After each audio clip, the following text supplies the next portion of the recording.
Hello friends, आपका मेरे channel पर स्वागत है। हमने इससे पहले की जो वीडियो डाली थी वो स्क्वायर निकालने का इजी ट्रिक थी, वो आपने देख ली होगी। अगर नहीं देखी है तो देख लीजिए। अभी एक कमेंट आई थी कि वर्गमूल निकाल के दिखाइए, तो चलिए पहले हमें क्वेश्चन का वर्गमूल निकाल के दिखा देती हूँ मैं। जब हम किसी का स्क्वायर करते हैं तो मतलब जो आता है वही, जब हम उसका वर्गमूल निकालेंगे तो वो उसका स्क्वायर ही होगा। इसमें कंफ्यूज होने वाली ज्यादा जरूरत नहीं है। फिर भी जो भाग विधि होती है वो सबसे आसान होती है, तो मैं आपको उसी से बता देती हूँ। आप उसी से ट्राई करके देखिएगा और उसके बाद हम आगे की तैयारी शुरू करेंगे। वीडियो को बिना स्किप किए देखिएगा और पूरी वीडियो देखिएगा।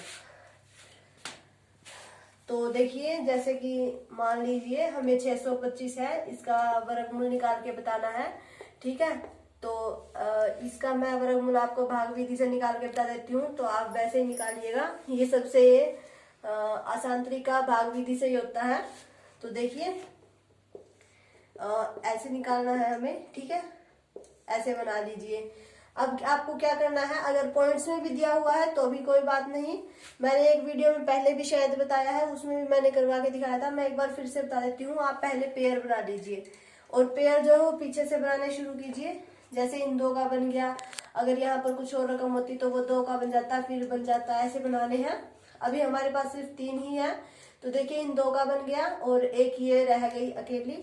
तो पहले हम इसके साथ करेंगे, और जब भी हम इस विधि से वर्गमूल निकालेंगे तो ये दो जो है वो इकट्ठी ही नीचे उतारनी है, इन्हें एक एक करके नहीं उतारना। क्योंकि जैसे हम भाग करते हैं, मान लीजिए इसे हम भाग कर रहे हैं 3 से, तो 3 गया 6, तो फिर ऐसे 6 6 निकाला। इसमें ऐसे नहीं करना है हमें, जैसे हमने पेयर बनाए हैं उन्हें वैसे ही लेके आना साथ में। जैसे इन दो का पेयर है तो ये दोनों इकट्ठे ही नीचे उतारने हैं, और ये अकेला है तो इसे पहले अकेले सोल्व कीजिए। देखिए, इसके लिए पहले हमें ये देखना होगा कि ये किसके स्क्वायर पर जा सकता है। तो इसके लिए हमें 1 से 9 तक के जो स्क्वायर है वो याद होने चाहिए।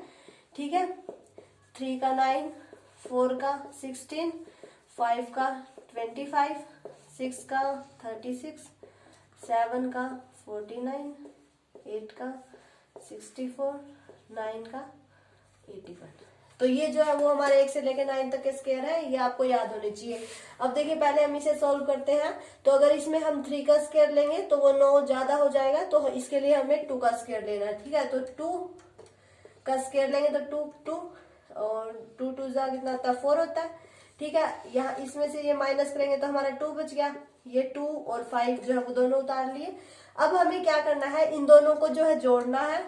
ठीक है, इन दोनों को अगर हम जोड़ेंगे तो हमारा कितना बनेगा, 4 बनेगा। देखिए ध्यान से देखिए, जो जिसके हमने मल्टीप्लाई किया है 2 2 जा किया है, अगर हम 3 3 जा करते तो वो 6 हो जाता, 4 4 जा करते तो वो हमारा 8 हो जाता। तो इस तरह से हमें जोड़ना है। तो देखिए, हमने 2 और 2 को जोड़ा तो 2 2 जा मतलब 2 और 2 हमारा 4 हो गया। इसे हमें जोड़ना है। फिर क्या करना है, फिर हमें यहाँ पर ऐसा नंबर लेना है जिससे हम इसे डिवाइड कर सके। और देखिए, जैसे मान लीजिए हमने यहाँ पर 2 ले लिया, तो हमें यहाँ भी 2 ही लेना है, यहाँ हम चेंज नहीं। तो देखिए, हम यहाँ थे कि यहाँ जो लेना होगा वो यही, यहाँ पर भी वही लेना होगा, यहाँ पर अलग अलग नहीं लेना है। तो जैसे यहाँ पर 2 लिया तो यहाँ पर भी हमें 2 से ही मल्टीप्लाई करनी है। तो 2 दूनी 4, 2 चौके 8, 84, तो बहुत कम रह गया। अब देखिए, हम कुछ मान लीजिए हमने यहाँ 4 लिया तो यहाँ भी 4 लेना, तो 4 चौके 16 और 1, ये भी कम रह गया। अब 5 से करके देखते हैं, तो यहाँ भी 5 लेना है, 5 5 25, 2 22, ये हमारा सेम आ गया, 225 आ गया। तो यानी कि यहाँ हम 5 ले सकते हैं और इसकी मल्टीप्लाई भी हमें 5 के साथ करनी है। ठीक है, तो ये हमारा जो है वो पूरा पूरा डिवाइड हो गया।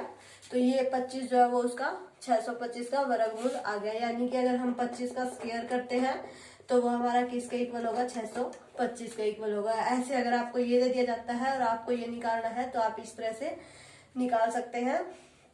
ठीक है, तो देखिए एक बार फिर से बता देती हूँ। पहले पेयर बना लीजिए, उसके बाद ऐसा नंबर लीजिए जिसका स्क्वायर जो है वो इसके नीचे फिट बैठ जाए। यानी कि अगर 3 का लेंगे तो 9 जो है वो ज्यादा हो जाएगा, इसे 2 का लेंगे तो 4 आ जाएगा।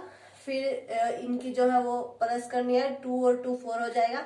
फिर यहाँ पर हमें ऐसा नंबर लेना है जिससे डिवाइड करना है, तो जो यहाँ लेना है जिसके साथ इसकी मल्टीप्लाई करेंगे वो भी हमें वही लेना है। मान लीजिए ये पूरा पूरा डिवाइड नहीं होता तो फिर हमें इन्हें ऐड करते, यहाँ पर 50 आ जाता, फिर यहाँ पर ऐसा कोई नंबर लेते, फिर उसकी मल्टीप्लाई करते, फिर इसे आगे सोल्व करते। तो इस तरह से क्वेश्चन आप वर्गमूल का इस तरह से आप कर सकते हैं। आप ट्राई करके देखिए, हो जाएगा। तो देखिए अब हम ये क्वेश्चन करते हैं, वो आप ट्राई करके देखिएगा वर्गमूल वाला। देखिए इसमें क्या दिया गया है कि a/b गुणा c/d इज इक्वल टू 1 हो तो देखिए व्युत्क्रम मैंने आपको बताया था, अगर 3/4 हो, इसका हमें व्युत्क्रम करना हो तो वो 4/3 हो जाएगा। क्योंकि 4/3 क्यों हो जाएगा, क्योंकि देखिए 3/4 की जब हम मल्टीप्लाई करेंगे 4/3 के साथ तो वो हमारा 1 के इक्वल आ जाएगा। 4 से 4 कैंसिल और 3 से 3 कैंसिल। ठीक है, आप मेरी बात समझ गए। हमें यहाँ पर ऐसा नंबर लेना होता है जिसके अगर हम मल्टीप्लाई करें तो वो हमारा 1 के इक्वल आ जाए, तो वो उसका व्युत्क्रम हो जाएगा। अब देखिए ये क्वेश्चन हमें ऐसे दिया गया है, a/b के अगर हम मल्टीप्लाई करते हैं c/d के साथ तो वो 1 हो जाएगा। तो अब इसमें से हम क्या कह सकते हैं, a/b जो है इसका व्युत्क्रम क्या है, c/d है। देखिए मान लीजिए ऐसे दे दिया कि 4/5 है और इसकी मल्टीप्लाई 5/4 के साथ ही कर दी, इक्वल ये हो गया। तो अब हम इसमें क्या कह सकते हैं कि जो वो 4/5 है इसका जो व्युत्क्रम है वो क्या होगा, 5/4 होगा। ये हम इसमें कह सकते हैं। ठीक है, तो देखिए इसने हमें ये 4 ऑप्शन दिए हैं। इसने कहा a/c का व्युत्क्रम b/d होगा। इसने क्या कर दिया, a और c इन दोनों को कर दिया, इनको डिवाइड कर दिया, फिर इनको डिवाइड कर दिया, वो उसका व्युत्क्रम नहीं, ये हमारा नहीं होगा। क्योंकि हमें तो फिर इसने क्या कहा कि AD, इसने क्रॉस मल्टीप्लाई में कह दिया, ये भी नहीं होगा। फिर इसने क्या कहा कि a/b का व्युत्क्रम c/d होगा, ये हमारा सही है। क्योंकि जो हमारी ये वाली रकम होगी वो इसका व्युत्क्रम होगी, तभी हमारा इक्वल 1 आएगा। आप मेरी बात समझ रहे हैं। मान लीजिए 3/4 दिया है, अब इसका व्युत्क्रम अगर हमें ये कह दिया जाए कि 4/3 है, तभी हमारा व्युत्क्रम होगा, क्योंकि इक्वल हमारा 1 आ जाएगा। देखिए तभी a/c का व्युत्क्रम c/d तभी होगा जब इक्वल 1। इसने इक्वल 1 दे रखा है, तो a/b का जो व्युत्क्रम है वो क्या होगा, c/d होगा। आप मेरी बात समझ रहे हैं। अगर हम इनकी मल्टीप्लाई करेंगे तो वो हमारी 1 के इक्वल आएगी। यही होना चाहिए जो कि व्युत्क्रम में बताया जाता है। ठीक है, तो ये हमारा जो है वो राइट आंसर होगा।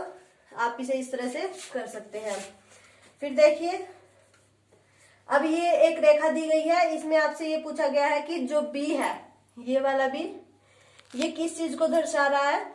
तो देखिए इसने ये दिए गए हैं, ये 0 है, ये -1, ये 2, ये 1 यहाँ पर है, ये 2 यहाँ पर है, और 1 के बीच में इसने 0 और 1 के बीच में एक a दे दिया, एक c दे दिया और एक b दे दिया। फिर इसने क्या पूछ लिया कि b किसको दर्शा रहा है। तो देखिए अगर ये जो है, ये इसने 0 और 1 के बीच में 4 हिस्से कर दिए, ये इसका चौथाई हो गया, ये इसका चौथाई हिस्सा हो गया, ये थर्ड पार्ट हो गया, ये 2 हो गया और ये 1 हो गया। ठीक है, तो जो b है वो किसको दर्शा रहा है, वो 1/2 को, यानी कि इसके हाफ को दर्शा रहा है। देखिए यहाँ पर 1 है, यहाँ पर 0 है, फिर इसे थोड़े से डिस्टेंस में a दे दिया, यहाँ थोड़े से डिस्टेंस में c दे दिया। ठीक है, फिर थोड़े से डिस्टेंस में b है, फिर यहाँ से भी b है, तो b क्या हो गया, हमारा बीच का हो गया, और यानी कि बीच का होता है तो 1/2 होता है। यानी कि देखिए जब 0 और जो 1 के बीच में हमारा क्या आएगा, 0 और 1 के बीच में हमारा क्या आएगा, 0.5 आएगा। जब इसको हम डिवाइड करेंगे 1/2 को, तो ये देखिए ये कुछ ऐसा बनेगा, 0. तभी 0 नीचे उतरेगी जब ऊपर पॉइंट लेगा, तो 2 5 जा 10, तो 0.5। तो 1/2 को अगर हम डिवाइड करते हैं तो हमारा 0.5 आएगा, और 0 और 1 के बीच में हमारा क्या होता है, 0.5 ही होता है। तो जो b है वो किसको दर्शा रहा है, 1/2 को, यानी कि इसके हाफ हिस्से को दर्शा रहा है। तो ये क्वेश्चन आपको इस तरह से बताना है, इसमें कंफ्यूज नहीं होना है कि b किसको दर्शा रहा है का क्या मतलब है। ये बस ऐसे ही पूछा गया है कि ये तीसरे हिस्से को दर्शा रहा है, चौथे हिस्से को, या फिर इसके आधे हिस्से को, तो ये इसके हाफ हिस्से को दर्शा रहा है। तो देखिए इन दोनों क्वेश्चंस में हमें x का मान बताना है। इसमें तो x का मान हमें कैसे बताना है, इसके हिसाब से बताना है। ये आप कुछ भी लगा लीजिए, गोली लगा लीजिए, लड्डू लगा लीजिए, जो आपका मन करता है वो लगा लीजिए। यहाँ पर देखिए 2x है और 3 ये दिए गए हैं, और यहाँ पर देखिए 5 और 4 9 और 2 11, यहाँ पर 11 दिए गए हैं। तो इसने पूछा है कि x का मान क्या होगा।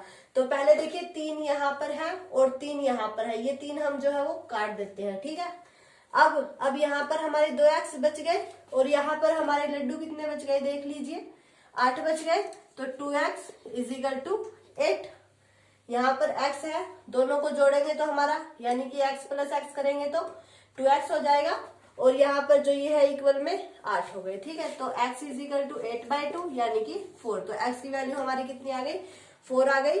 तो आपको कंफ्यूज नहीं होना है, बस इस तरह से आपको दिया गया है। देखिए इसमें 3 दिए गए थे, 3 हमने काट दिए इसके साथ। ठीक है, अब ये इनका तो कोई हिसाब ही नहीं रहा। अब ये देखिए x और x है तो x प्लस एक्स 2x हो गया, और इजिकल टू में ये जितने भी दिए गए हैं वो रख लीजिए, तो आपका x का मान जो है वो निकल जाएगा। ठीक है, इस तरह से आपको x का मान निकालना है।